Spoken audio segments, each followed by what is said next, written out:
a bit of a take, a little bit of an update on the Tomohiro Saito deck. Sure. Basically, that was on Twitter everywhere, and you see Ben Lundquist playing a deck very much in his range if you know Ben at all, as per control. You got a favorite in this one? Just taking a look at the deck list? I suspect Red Green Aggro is going to be a little bit of a favorite. Typically, that's the tough matchup for these Esper decks. Okay. Are these very aggressive decks, and here we see, he can really come out of the gates. And if Ben stumbles at all, or doesn't have a timely Supreme Verdict, could easily find himself just overrunning and dead. We see, 4 Stromkirk Nobles, 4 Rakdos Cacklers, Burning Tree Emissary, Foothilfport, Boros Reckoner, and Gorklan Rampager as the 4. So go along with 3 Lightning Maulers, 3 SLs, and 3 Hell Riders. A little bit of reach in the form of 4 Searing Spears, and then just 2 copies of Rancor for Max on the left there. And then Ben's Esper control deck, we've seen versions like Shaheen Sarani's. He was playing a bunch of Planeswalkers in his version, and he's obviously having success with that as he is still in top 8 contention. Ben's is instant heavy. Right. He's got your Augur Bolas, Restoration Angels, and Snapcasters. I mean, I think it's a pretty typical list. It's splashing black just for some removal, and obviously your Drown Yards to win the game. 4 Drown Yards in this list, which is, I think, more than you typically see. You don't typically see 3, I think? Yep, 3 I think is conventional. It's only a sweet number. But we have 2 Devour Fleshes, a Dimir Charm, and an Ultimate Price as his removal, plus an Oblivion Ring, and 1 main deck Jace Memory Adept. Not good in this matchup, obviously. Jace not really where we want to be, but pre-sideboarding a little bit for the control mirrors. It's a bit of, the interesting thing there is I don't think Jace having 1 in your main deck probably doesn't come back to bite you too much in this tournament. No, I think it's definitely worth the risk in these aggressive matchups. We do see 3 Syncopates as Benny's counterspell of choice. Better, you can cast it on turn 2, much better in this matchup, giving him some additional play on the second turn. Yep. Maybe stopping a Burning Tree Emissary chain from getting going out of Max when he's on the play. We'll be coming back to that match for you guys in just a moment, just having a little chit-chat with the judge down there. So we'll get everything worked out for you guys. Syncopate I actually want to bring up, maybe highlight a little bit. It's a card that, it came back, it was reprinted. People remember Syncopate from when it was first released back in the day in Odyssey. Being a pretty good counterspell, taking care of Call of the Herd, among other things. Sure. You see it come back now. It's a little bit underpowered compared to maybe some of your other counter Magic. But this is a card that I think it's interesting because Magic's so cyclical, people start playing around certain counterspells. They start playing around Counterflux, Dissipate, Dispel, Negate, and then you get Syncopated for one and you just go, oh. Yep, forgot about that one. Yeah, and I think that one's kind of easy to forget about. And now you see 3 here in Ben's deck. We saw a couple in Joe Bass's deck list last round as well. So you see a Syncopate counter, a Sphinx Revelation for 2 mana, and that's jarring. Absolutely. It definitely plays an important role in mixing up what kind of spells you have available to you. And we also see, between Dissipate and Syncopate, the kind of spells today are all really removing things from the game, which is very interesting in this current format with Unburial Rites being such a huge player. You still get that same kind of upside against the Reanimator decks. Yeah. And I think, Syncopate, it's interesting because once Syncopate starts to become commonplace, it gets a lot worse. Right. People start playing around it a little bit more. But at the same time, you can't always play around it that effectively. It's just, it will eventually counter something, usually. You have a lot of mana, a lot of lands in this deck. And the key thing is be aware that it can happen so you don't get blown out by it. So we'll see if Max runs into that. We'll see if it's effective for Ben. We'll see what's going to happen. It looks like both players are happy with their hands. They're just waiting for the green light here as Ben wants to go, and he does go with the Hallowed Fountain tapped. Max looks like he has a, I was going to say it looks like he has a slow hand, but it must be a 1-drop hiding in the back, maybe a Stromkirk Noble. Oh, a Rakdos Cackler coming out here for Max, and we saw he also has a follow-up there on turn 2 with an Ash Zealot.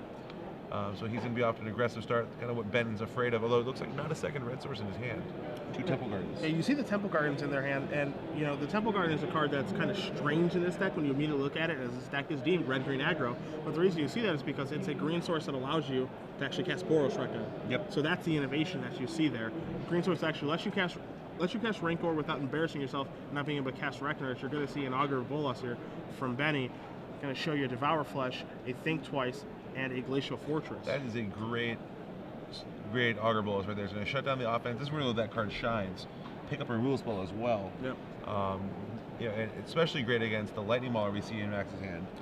Because at least the Cackler will just push and can attack into it. But with that Mauler as his 2-drop, he won't be able to get a second attack in this turn. And now Max needs to consider how he wants to play around this Edict effect that he knows that Ben has. Alternatively, he has to consider, all right, how am I going to also push damage through on this Augur Bolas, because this thing's certainly annoying. I would expect Max here to throw that Lightning Mauler out, don't pair it and say go.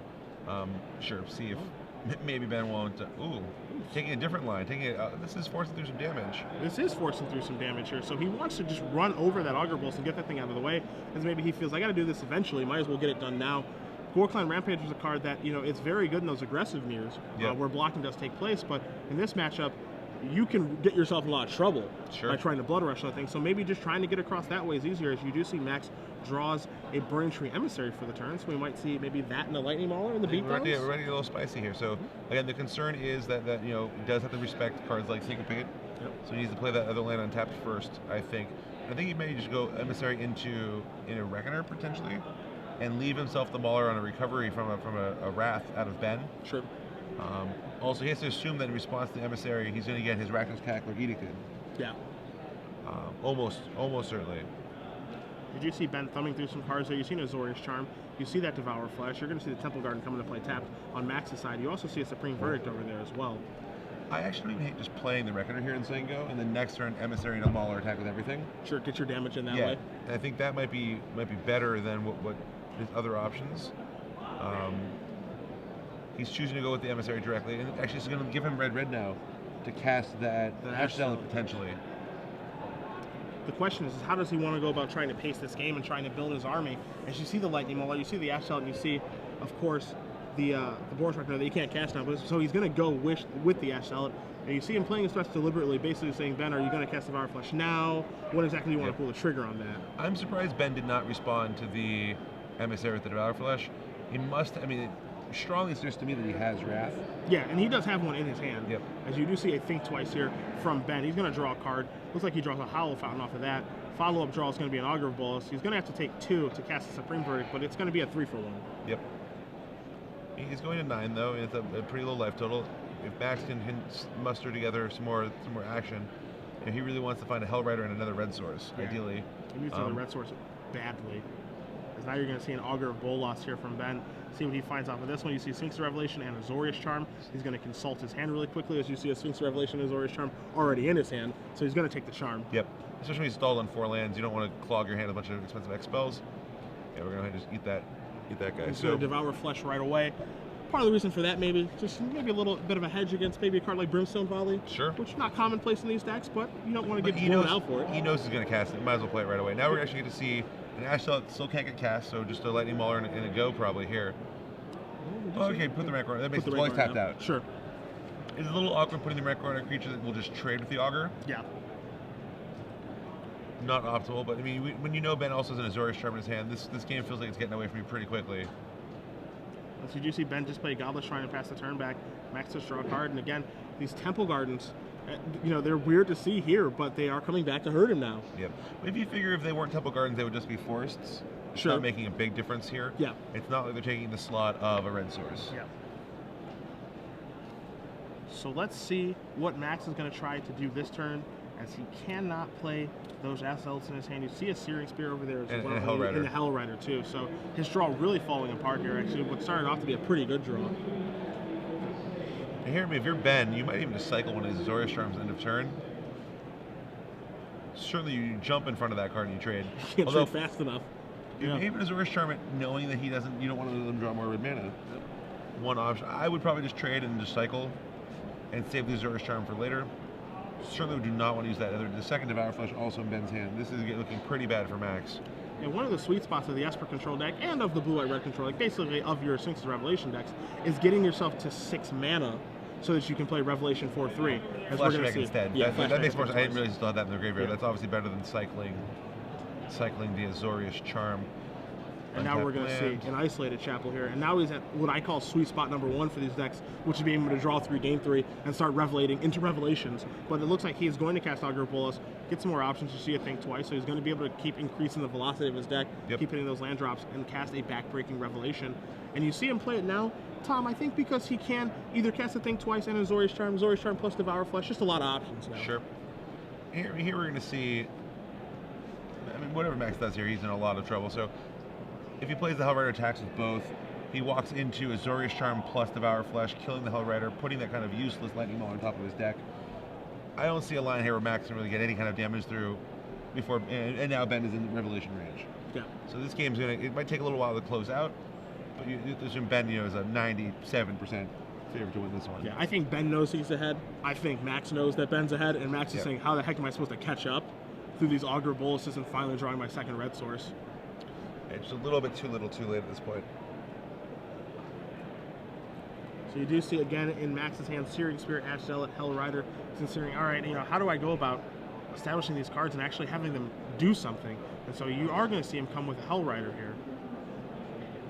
And Ben, one thing that you should see when Ben plays this deck, you see it from a lot of people who play Esper very well, is they don't ever panic when something gets cast. A good card like Hell Rider, a card that's very impactful.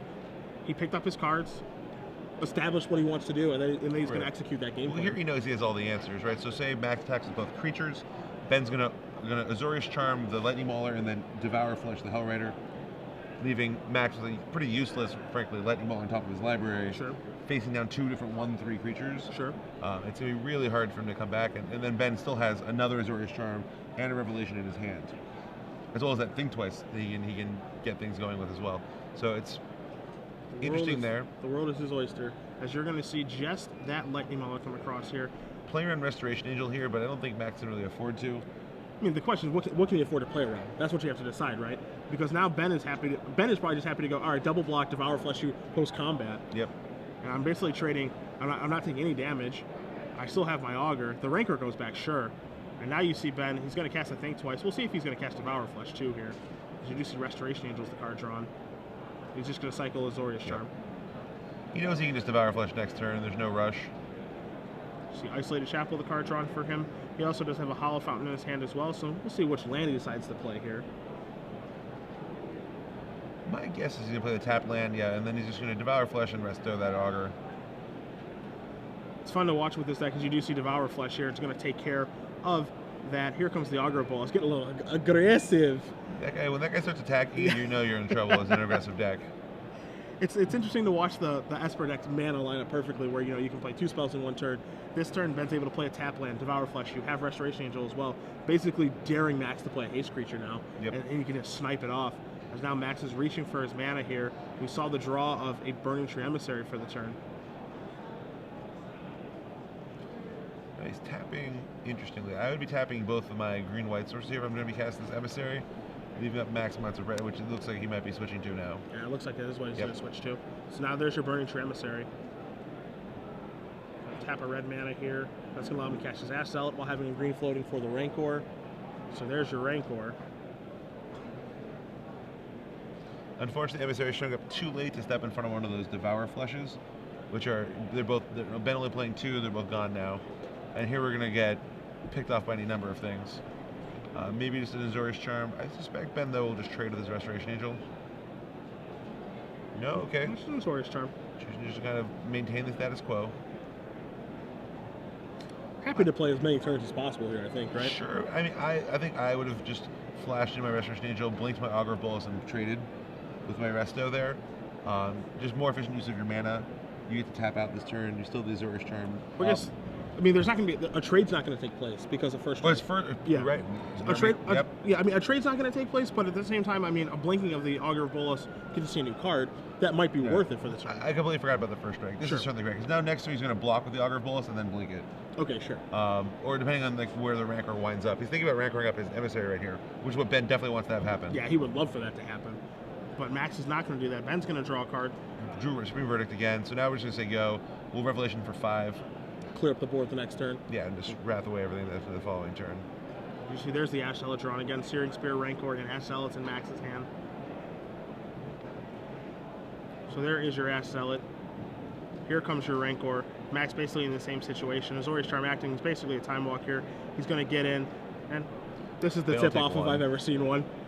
Ben happy to block here, take 1 trample damage. Here is a big-time revelation from Ben. Going to be a gain 5, draw 5 here. Couple of lands, you see an Azorius Charm at an ultimate price. A little better than Stroke of Genius, that card. I guess you can't target your opponent. Yeah, so who are you? You can give the opponent some life. There is your Supreme Verdict. Rancor is going to go back to the hand. And we know that Max's hand right now is Searing Spear, Rancor, and we're going to see a draw step reveal a land. Yep. Mountain's showing up too late. And so now Benny's in the driver's seat. He's going to play himself a 3/4 Restoration Angel. Nothing to blink, but no problem, because he does just want to close this game out now. So he's going to draw a Syncopate, play a Water Grave, and you can see Ben playing a little bit faster now. Yep. Time to turn it on and get this one over with. Well, the game sort of plays itself from here. Ben's not going to commit to any more threats. He's just going to leave that Syncopate up, save it for something that's actually threatening. He'll let creatures resolve and just use his spot removal to pick them off, and then save Syncopate for something that he can't just kill with that ultimate price in his hand. I'm sorry, you're going to see Ben. When you're ahead like this, you're able to do things like flashback, think twice. Just create some more velocity. Draw a Sphinx Revelation. Hey, what the heck? Why not? At this point, Ben's going to show him his hand and the game is over. But typically, what happens here, at least, I'm normally on the Max side of things. Right. That's just who I am when I play Magic. Normally, when they show me that second Revelation, I right-click concede when I'm online. I've seen just about enough. That's how you see Ben organize all the mana. He's going to tap all the mana. And yeah, this is normally the situation where I said, ugh, no more. Oh, no more is how Max feels too. I'm a Searing Spear in response. Yeah. All right, now I'll concede. Yeah, he could double spear the Restoration Angel, but what's the point? So you see Ben Lundquist up a game playing Esper Control against McVety playing red-green aggro. We'll take a look at Max's sideboard here. We've got 3 Pillar Flames, 3 Mizium Mortars, 2 Skull Cracks, 3 Dami Rods, 2 Trader's Bloods, and 2 Volcanic Strengths. And Tom, the big thing here to take a look at that's a little bit scary for Max is that he doesn't have a card in his sideboard here that really jumps out at you that says, I'm here to beat Esper. Oh, Dami Rod says that for sure. You feel that way? Yeah, Dami Rod giving you that recurring threat of drawing more creatures, lets you recover from things like Wrath. It's very hard for the Esper deck to actually deal with. Ben, happens to have an Oblivion Ring to do that, but not a lot of other positive ways to interact. Okay. Unanswered Dami Rod that then eventually plays that ultimate against that emblem. It's really a big threat in this matchup. Okay. So we'll see how good Dami Rod can be. I think those Skull Cracks will join us as well. Absolutely. Just to try to counteract a Sphinx Revelation. Yep. That's the best attempt. And then the rest of the cards, it's just a bit pinpoint removal and some threatens and some Volcanic Strength. So no reason to see those come in. We'll see what the 5 cards are going to be that come out, and we'll see how big of a role Dami Rod can play in this matchup. I guess it's mostly going to be some spells coming out, although those Boros Reckoner is not the most efficient threat in this deck. Porcelain Rampager certainly isn't all that appealing. That as well, too. I think those, you can shave those numbers, maybe cut some Searing Spears, and just really maximize your ability for Dami Rod to flip over creatures and draw you cards. Any merit to leaving Spear in just to be able to get rid of a Augur Bolus, because that thing's certainly annoying. I think that's probably better at doing that than the Rampagers. Rampager does force through more damage, but Spear is a little more versatile. Okay. The worst thing in the world is attack with their guy, they block with their thing, and you Rampager and they Azorius Strike. Yeah. You don't want that to happen. There's no worse feeling in the world. Yeah. Take a look at Ben's sideboard here, see what he's got to kind of turn around the aggressive matchups more in his favor, even though he is up a game. You see 3 Tragic Slips, you see 2 Evil Twins, 2 Rest in Peace, and then a bunch of one-ofs, a Psychic Spiral, a Curse of Deathhold, Negate, a Witchbane Orb, a Purify the Grave, a Dispel, an Appetite for Brains, and a Duress. Witchbane Orb seems like one that may come in. I mean, there's not a lot of reach in this red deck where maybe you expect it to have more reach typically, so you might see him sideboard that. I can't imagine he's bringing that card in. He knows these decks. Once you see Burning Tree Emissary, you know it's a creature-heavy strategy. Okay. I don't think Witchbane Orb really does enough there. Okay. And Ben doesn't have that many cards he wants to cut. His main deck is pretty anti-aggro. Sure. He's going to cut the Jace Memory Adept for sure. Probably cut the Dissipate. Okay. But after that, I mean, Syncopate's fine. It's nothing you need to be cutting here. So I think he's going to bring in that Curse of Deathhold probably. Okay. Not exceptionally great against Max's deck, but just good against creature decks in general. So I think that'll probably come in, and then some number of Tragic Slips. Could very easily be all of them. Okay. I expect it probably to be all of them. That's 4 cards he's looking to bring in. Let's say we shave the Jace Memory Adept, we shave that Dissipate, we maybe cut a Syncopate, and maybe we leave the Curse in the sideboard, something like that. Any worry of Syncopate on the draw for Ben? It's a little bit slow. I think maybe here on the draw he'll cut them all then. Okay. But we do look at Max's list. Well, there are some decent targets for Tragic Slip. It's not at its best in this matchup.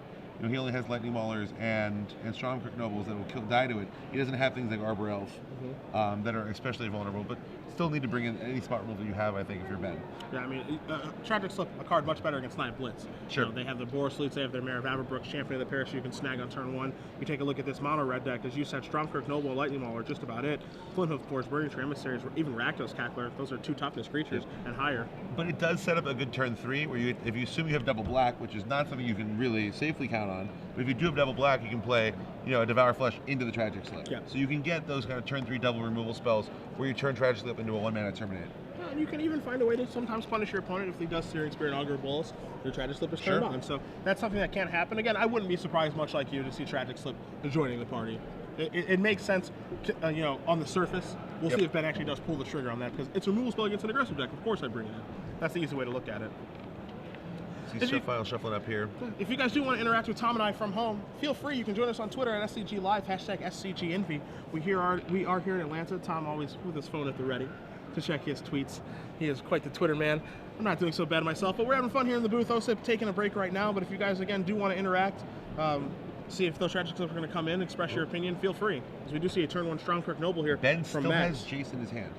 Ooh. That is surprising. Maybe he wants a way to close out games a little faster. I'm actually pretty surprised by that. Me too. As we do see Noble come across, counter on that. You're going to see an unleash here from the Cackler. So Max is off to a very, very fast start, and I'm truly surprised to see Jace actually in his deck after sideboard. I mean, here's a card drawing engine can turn the game around. As you do see an Augur Bolus here from Ben, but you have to be ahead, and I think if you're ahead at any point, you probably don't need the help as you turn the corner already. So interesting spot here. So Ben revealed the Supreme Verdict and a think twice there's Augur Bolus. Normally it's an aggressive deck. You say, oh, I want to take this Supreme Verdict. Sure. But he already has one in his hand, and he may not want to let Max know that, so Max will overextend into it. But he does decide that having the second one coming and clean up the leftovers more powerful than hiding the information. And I definitely agree with Ben on that one. This also may make Max slow down now too. Yep. Maybe he doesn't commit another threat to the board, which is what Ben wants to happen. He doesn't know if Ben does have lands or not. Max there with a Rampager. There's your Rampager as well. So some of the cards we thought might be coming out, sticking around. I mean, Rampager pushing through damage on Noble is insane. Yeah. Trample, plus it's going to get the counter, plus it's going to get rid of the Augur Bolus. So you can see and you can see some merit to leaving that card in. We see a Hell Rider in Max's hand. You also see another Gore Clan Rampager in his hand as well as on the screen for you guys. Ben draws Tragic Slip here. He also has the O-Ring. He's probably going to choose the O-Ring that Noble, and then Max has to probably play the Hell Rider. Oh no, choosing not to, saving it all for the sweeper he's going to be playing next turn. So Max knows he has Wrath. Awkward spot for him. He wants to push as much damage as he can. Yeah, this is so tough because then you get ruined by like a card like this, or like an Azorius Charm. You get absolutely ruined by the spot removal spells from the Esper deck, where if you extend, you get ruined by Verdict, and if you don't extend, and now there's a Tragic Slip. So here's the turn that you brought up. Turn 3, double removal spell, ending this one. And we see Dominati in Max's hand. Not a bad way to recover here.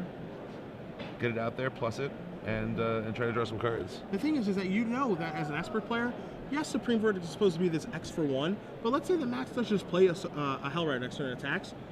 I don't think Ben, as he plays a Gore Clan Rampager, I think Ben is more than happy to trade 1-for-1 Verdict for this guy. Sure, I agree with that. But not when you have the O-Ring, though, I think. Sure, I mean, in other circumstances, is my point. Yeah, as you're going to see a Watery Grave come into play, O-Ring's going to take care of the Rampager. He's more than happy to trade 1-for-1 A second Dominati drawn by Max. That is unfortunate. I'd been very tempted to play Dominati last turn. I understand the desire to get a threat on the board, but I assume Ben probably has some more action in his hand. We know he has that Wrath at the very least. Yep. Start taking this guy out before you worry about putting more creatures on the table. There is a Flint of 4. You see Ben's going to take a look at Dominati. You guys see it on the screen as well. Tom talked about getting towards that emblem. Creatures you control have Double Strike, Trample, Hexproof, and Haste, and it's actually realistic to get there in this matchup. So. I wouldn't say it's very realistic in many other matchups, but in this one, because you're never going to be fighting almost, it's realistic. And now you're going to see Jace, Memory Adept here from Ben. And so now Ben's going to try to take over this game with that, drawing some cards, milling his opponent. Or maybe milling himself. He chose to mill himself here. Interesting. He does have 2 Snapcaster Mages, probably wants to find some fuel for those. So now it's a little Planeswalker sub-game here. As we do see Max is going to draw what looks like a Lightning Mauler. You're going to see him tick this up here. So if he has a land, he does not have a land. If he had a land, he could actually just kill that Jace right now. Yep. Unfortunately, he does not. Oh no, he still can kill it. If he has the Lightning Mauler plus the Flint Hoof Boar, pairs them, double attacks. Oh, yeah. Because Boar's on mountain. He has mountain, right. So I think he can do it. He's probably going to take this opportunity to do so. So question here for you. Ignore Jace or kill Jace?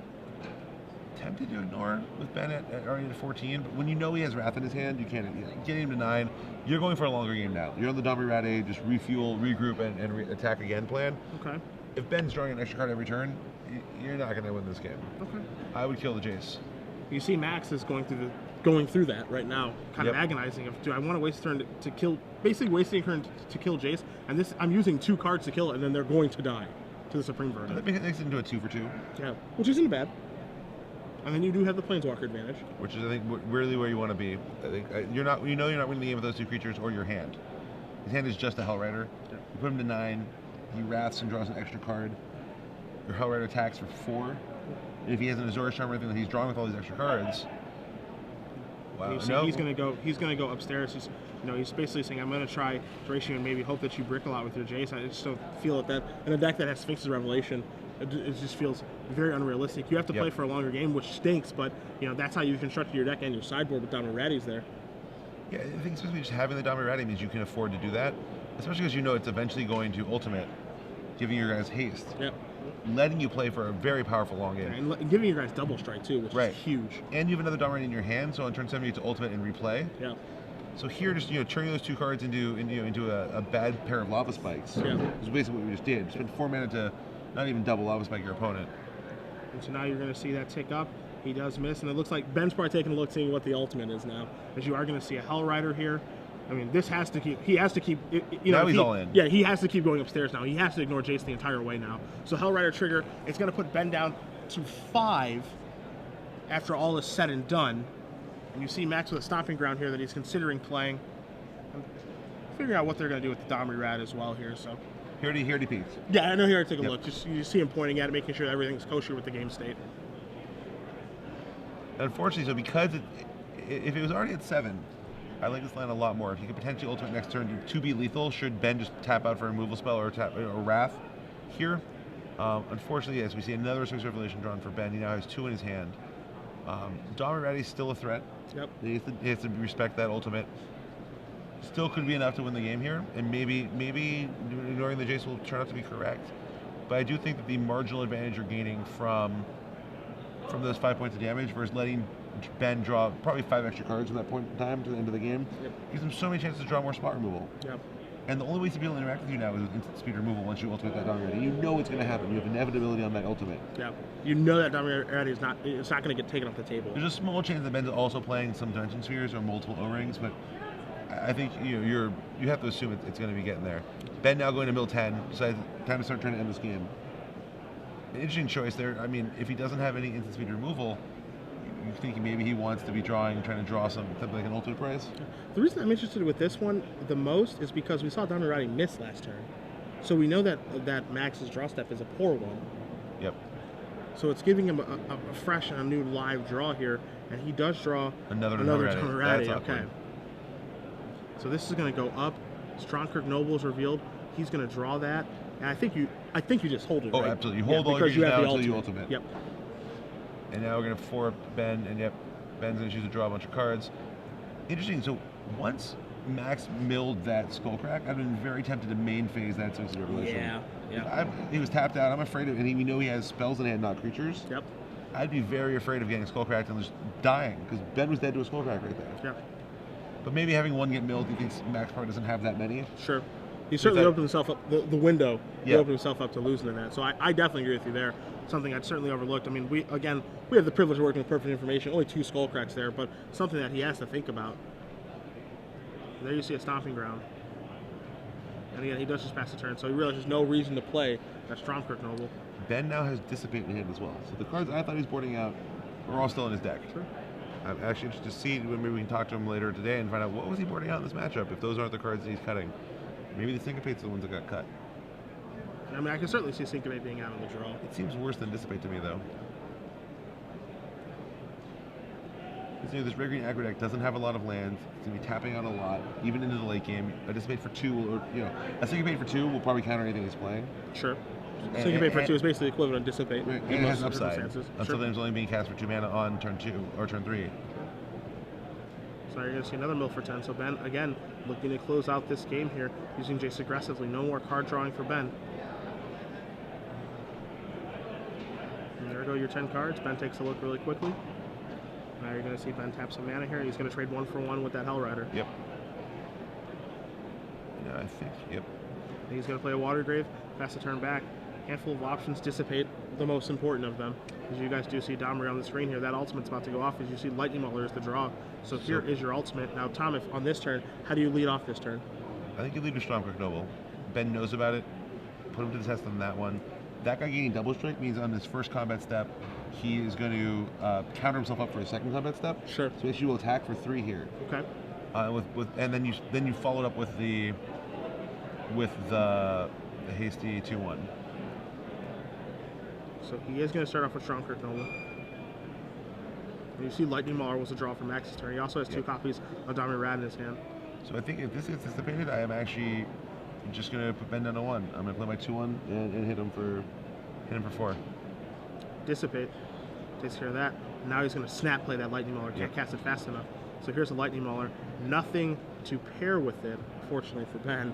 And so now you're going to see an attack here. Double strike. Lundquist going to move down to 1. Well, the pairing no longer matters now that all his guys have haste from also the true. from the Also true. Yeah. I thought the same thing for a second. Yeah. Previously when I was trying to talk through the turn. So now Ben, I mean, he hasn't drawn very much. He's drawn a lot of cards and did not pick up the spot rule that he really wants. So he has to fear another creature out of Max. First, he has to deal with the one that's on the board. He does have an Altar Price in his hand, it looks like. Now you see Ben roll up the sleeves. It's time to do some dirty work, boys. Time to get to work here. If he has to use that, if he uses that Altar Price on the Lightning Mauler, then he's just dead to a Hellrider, which is certainly concerning. And you figure he's activated Jace twice now, so Max probably still has about 25-ish cards, 30 cards in his library. Yeah. So, you know, you still need multiple turns of survival here, and that's hard to do when all their creatures have haste. Now we see Ben weighing his options. Looks like he's going to change modes on Jace here, maybe? He was so content to mill. Right, and the whole time I understood he thought that, you know, the Revelation card draw would be enough. And here he goes, milling another 10. So I guess he's just going to hope that Revelation does enough work here. That's more than 10. So it's 13 cards left about. And there with the Drown Yard, if it was exactly 13, it actually, Ben is lethal next turn. Yep. It's definitely something to keep in mind. Ben may be thinking to himself, if I can just hold on one more turn. And we know Max does not have a creature in his hand. So let's see. He will need to draw one here. What the draw is going to be. As you are going to Searing see. Spear. I thought, no, Hellrider. Searing Spear. Searing Spear would just kill Ben if he. Oh no, because he can pay 2 and then he can extra Revelation for 4. The Searing Spear won't do it, but the Hellrider will. Potentially. So now we do see a Hellrider here. So we're gonna Altar Price for 2 mana. Oh no, Ben's gonna end up getting to 5. So Ben's gonna survive at 1 life here. And win this game, I believe. He's an Altar Price the Hellrider for 2. He's going to be able to cast Revelation for 4, going to 5, take 4 from the Mauler, go to 1, untap, mill you 10 with Jace, mill you 3 with Drown Yard. And I think from my count, which is rough, that is lethal on Max. He's going to deck himself.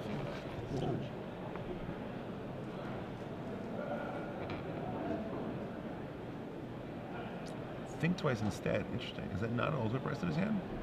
Looked like an Ultimate Price to me. And he has a Revelation. I don't know what we're doing here. Maybe we had them. Well, he's letting them attack. It must 2 not be triggers. Ultimate Price.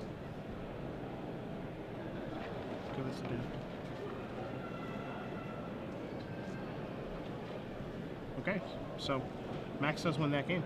It must not have been an Ultimate Price in Ben's hand? It must not have been an Ultimate Price. I can't imagine what else it was. I mean, It it looked like an Ultimate It Price. could just be a Devour Flash, which wouldn't have been lethal. Sure. Devour Flash would not do enough there. Okay. He still would die to the Hellrider, I guess. Because Hellrider's doing 7. Sure. So that must have been what it was. Okay. Got it. All right. Wow. So Max, maybe going to the Face Blade 5 was worth it then. I still suspect killing Jace there would have been better. It feels very close. The fact that Ben was 1 rule spell off from winning because he was milling him out. Yeah. And if you just killed that Jace, Ben would have no way to win anytime soon. Sure. Seems to suggest that I think killing it would have been safer and giving you kind of more lines to win, but it worked out in the end. A very close end to that game, and Max pulling it out, going to game 3 now against Ben Lundquist here.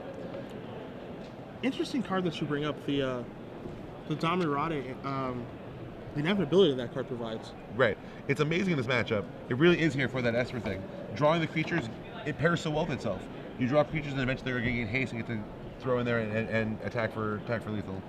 Yeah, you know, it's a card that I think of more of in Green Mirrors. You know, the fighting, the back and forth, the drawing the cards, what have you.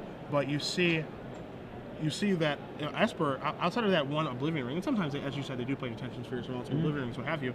You know, they're nothing really, because they don't close games fast. Right. There's nothing they can actually do about that. And then, I mean, haste plus double strike is the relevant part of that. Sure. That's a lot better than I expected to be in the matchup. So we do see both players shuffling up for game 3 here. Big thing for Max was that he's on the play. Right. Or excuse me, he's on the draw because he won that game. My apologies. So Ben is on the play. Big thing for Ben. Yeah, Big thing thing for Ben. It's a big thing for either player. It now makes things like Syncopate much better than Dissipate, I suspect. He didn't have that in, he'll make that change for this game. Yeah, I'm interested to see if he, maybe moves the Syncopates back in, if he moves them out altogether, if he keeps Dissipate, what's his counter magic going to look like? And Mirror Charm, maybe, I mean, so we should probably,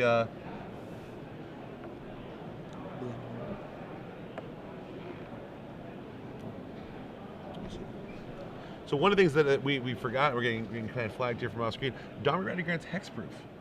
Oh, sure.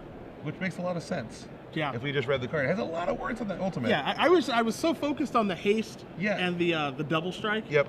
That, I also forgot that emblem also grants Hexproof. What else can it do? What doesn't it do? Let's pull it back up on screen for one more second here. Refresh our memories. As we are sitting here wondering, why is Ben not killing him? Yeah. When obviously that's why Ben's like. Yeah. So once that movement happens, Ben is basically can't interact with the creatures at all. I mean, Devour Flesh is his only instant interaction, and Sweeper is on his own turn the only way he can really do anything there. Okay. So that is there we go. Okay, much more useful knowledge. You know why he wasn't casting? You know why he wasn't casting Ultimate Price? He couldn't. You know why? Because he can't. He can't. Yeah. That's usually the best reason why. So we were not crazy. We did not misread things. Yeah. We were just wrong. See, even champions make mistakes. Who knew? Who knew? I've not ever actually seen that card Ultimate in a game I've been playing or I have watching. never seen it Ultimate until it just did right now. Yep. I mean, it's kind of funny, right? Like, we look at the Ultimates on Planewalkers very briefly. Whenever we're analyzing them, like when they're spoiled or even in games, you're just like, oh, because, I mean, if you get there, I just lose. So there's that. Like, I'm not going to play a bunch of turns after that. Like, you think of Tamiyo, that Ultimate, it's just like, oh, he's going to start dark scouring himself, and I'm just dead. Okay, I concede. So Max needed to draw a creature that turn. Mm-hmm. Otherwise, the Sphinx Revelation from Ben would have been enough. Yep. And he got there. He did have a redraw, and he could have just played the Dominati in his hand and plus the hit. Yep. Trying to find a second creature. But it looks like Max here might be taking a mulligan, the way he's flipping his hand face down. And does not look happy about that hand at all. So he's going to go down to 6. You see Ben content with his 7, with his little Stoneblade Entertainment shirt on. Keep in mind, we're not covering this tournament, the Ascension tournament, but it is going on tomorrow. It will be going on tomorrow. Ascension Steel. You Ascension kind of guy? It's a really fun game. In fact, we actually have a Magic Hall of Famer, Rob Doherty, here, set up in the corner of the room with 8 copies of the new Ascension going on. Oh. So you can just walk up, you can sit down, you can battle your friends with the brand new, just released physical copy of the new Ascension expansion. Okay. 8 different. So I was over there and I saw actually Magic Hall of Famers V. Mauschwitz and Magic Hall of Fame hopeful Baby Huey Jensen battling at Ascension. Just a couple people hanging out. And maybe they will be future Ascension Hall of Famers. You don't know. We'll find out in the next coming decade. Yeah, that game is in its early stages, but it is a blast. I know everyone pretty much enjoys it. And I know that, as you said, the new version just came out, and we have that Ascension Seal tournament tomorrow, where if you win, you get your likeness on a card. So which is pretty cool prize. Pretty good combo. Stoneblade plus Star City. Be able to get a bunch of tournaments out. I can't wait to see how frequently we run those. Maybe it'll just be an invitational. Maybe we'll do it at all the opens. Who knows? We'll see how this one goes. And here you see, okay, Max now drawing 6, and then putting some cards back, and now probably drawing 6 is my guess. Yes, we updated our count. Yeah. And now Ben having a little chat with the judge.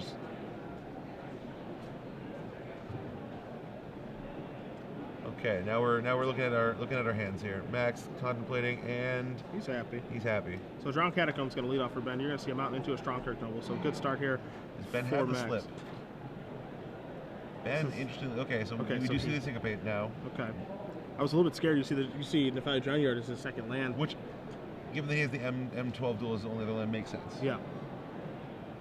You see Ultimate Price going to take care of that. So Max did not have a turn 2 follow-up, so Ben was willing to take the point of damage. If he played a guy, he syncopates it, but he's like, all right, I'll go to 19. So Max should know 100% now that Ben has the syncopate. Yeah. Now you see Boros Reckoner, and that is going to get taken care of by syncopate for 1. And actually, I have no problem kind of running into that syncopate, even if you know that it's there, because he has another Boros Reckoner in his hand. He needs to clear the syncopate out. Yep. Ben, though, has to be happy. No creatures on the table, and at 19 life on turn 4. So now here is another Boros Reckoner. I mean, yeah, if you're Ben, you're feeling great. Your opponent's taking a mulligan. You see another Syncopate here for 2. And now you see Max's hand of Searing Spear Mountain and a mystery card. Ben draws a card for the turn. He plays a John Yard. You've seen a Azorius Charm over there. And it looks like multiple Sphinx's Revelations. Yeah. If Ben just keeps hitting his land drops, and then we see a Skullcrack draw now. That will not as valuable when Ben's at 19. Yeah, this isn't a backbreaking Skullcrack whatsoever because Ben cares more about the cards here than the life. I honestly might not even use it there. I might wait for a bigger one later. Sure. You know, he's only gaining 2 life. That said, though, when you're not doing anything, you're just saying go. It can be hard. You want to pull the trigger on a spell and get something going. You see Watergrave. Now you're going to see Ben play a thing twice. You might see him flash it back right now too. Yeah, so he's going to draw himself 2 cards here. He's going to untap. He'll take a draw step. It's going to be a Restoration Angel. Yeah, this one is looking pretty grim for McVety. I mean, it's the when you mulligan with these kind of aggressive decks, they require you to get a synergistic start to get ahead. Now you see something like Strongkirk Noble here on turn 7 or 8, not really doing anything. Yep.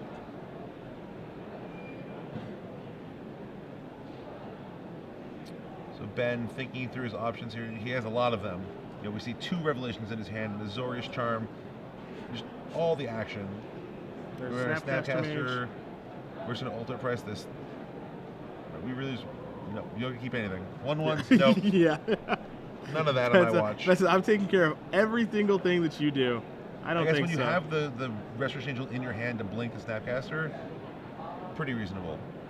Could have tried to just ambush and just eat it with the Restoration Angel, but he wants value. Ben thinks I can get more out of these cards this game, and he can. It looks like Ben. It feels like to me he just wants to close this game out. He's so far ahead that he just wants to take it to closing time. You see Burning Emissary as the draw here for Max. It looks like only 1 Revelation. The other one is a Supreme Verdict. And, oh no, there are 2. It's just it all. Yeah, that is it all in his hand. As you do see Revelation here for 4. Skullcrack from Max. May have had the second one already, which is probably why I used the first one so aggressively. Sure.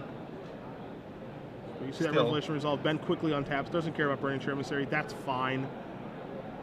That one will just trade with our friend, the Snapcaster Mage. You see Ben starting to thumb through his hand a little bit. The world is his oyster here. Plenty of options. Just has to navigate a way to get this game over with here and make it so that he doesn't get, runner. The only thing he's really worried about is this point. He's just finding a path to the W. And for all of you guys at home watching, first of all, we appreciate you guys watching. But my phone has blown up in a way that I did not think was possible as we were missing the hexproof again on Dominrod. So we appreciate you guys bringing it up to us there, tweeting at SCG Live, #SCGINVI, also Tom and I's personal Twitters. We swear we're not idiots. We just did so many things, so many keywords on Domri. Who knew? It's unbelievable. The public did not miss this. No, they knew. I've got 25 different people who've pointed out the hexproof, so thank you all for being very observant. A lot of Magic being played, a lot of action happening here. Have you guys all Ultimate Domri? Because Tom and I haven't yet. We have never done that yet.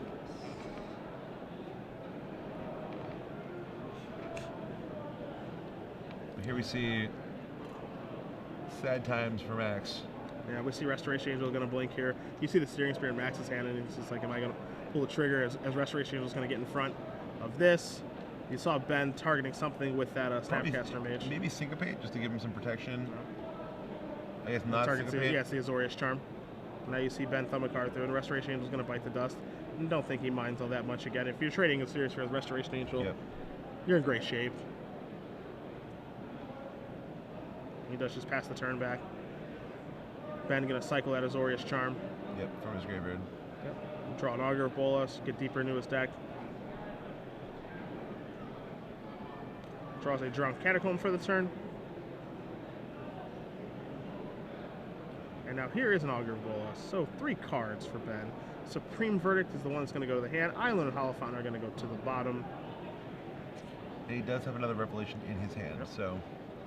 More cards, more life, more fun. I would say for everyone, but there's one person probably not Max having a lot of fun. Max is not enjoying this one. No. I think Ben might be about to discard the hand size. Oh no, we're holding steady at 7. Just at 7, that's it. As Max draws a Temple Garden, you see that, or he draws a Stomping Ground, you see the Temple Garden and the Mountain in his hand. And unfortunately for Max, the game seems to not break this way, the way that he wanted to. The first 2 games certainly broke the way that he'd like for them to. Or the game that he won. But the other 2, the first one and this one, just his deck just did not cooperate with him at all. Yep. Here he had to take a mulligan to 6, kept a speculative hand, which is a little creature light, but again on 6 cards seemed like a pretty reasonable keep at the time, and unfortunately just did not draw much after that. He did things like draw Skullcracks early. Yep. And you really want to draw those on like turn 6. Yeah, you need to draw. The thing about Skullcrack is, you know, it is a good card as an answer to Sphinx Revelation, but it's so like it's this card that It's dead until then. Yeah, it's a timing card. Yes. You have to draw it at the right moment. It's not a card that you want in your opening hand, as you said, at all. Because there's no influence. The turn before your opponent's going to cast their Sphinx Revelation. Yeah, and you have like, no. Oh, hey, here it is. Like, I found this card. Yeah, and you have no control over that at all. I know when that card was, you know, spoiled and released, I was like, finally the card that Red wanted, and I agree that it is the card that Red wants, but it's this card that Red needs at a certain time. Or a certain style of Red deck, right? If you're a burn deck, it's fine. You can have that card early. But this deck is not a burn deck. This is a creature deck that's trying to use Skullcrack, you know, to supplement your primary offensive. Here the creatures did 1 point of damage to Ben, or 3 points of damage, or something like that. Yeah. 1 point, right? Ben's only taken 7, and there's been 2 Skullcracks. He did 1 point of creature damage. It was that strong noble that Ben chose not to kill until it did the point. Yep. To kill it at end of turn. So you see a Burning Tree Emissary. The loneliest emissary. We'll see. Maybe a Johnny activation. Maybe a. Okay, no, think twice. You're just gonna get to draw more flashback. cards. Some people just love to draw cards. Oh, he's killing with damage. Oh, here we have the 4th Revelation. It looks like it was just drawn for Ben.